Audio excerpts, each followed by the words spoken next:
बिस्मिल्लाहिर्रहमानिर्रहीम। मुअज़्ज़ज़ ख़वातीन व हज़रात, हल्का अरबाब ज़ौक़ पार्टी हाउस को आज ये एज़ाज़ हासिल होने जा रहा है कि फ़रत अब्बास शाह का जश्न हम मना रहे हैं।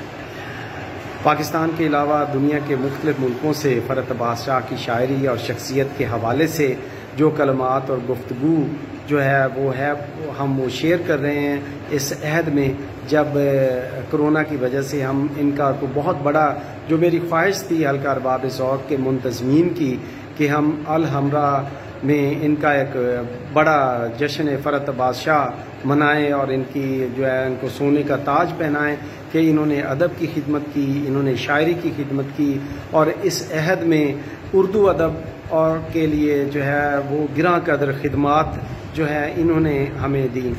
तो आइए हम आज जश्न फ़रत अब्बास शाह मनाते हैं। आप लोगों की आमद का, आप लोगों के कलमात का, आप लोगों की जो है तख्लीक़ात जो फ़रत अब्बास शाह की फ़न और शायरी के हवाले से हैं, उसके लिए मैं सबका शुक्रगुज़ार हूँ। आइए इस तकरीब का आगाज़ करते हैं।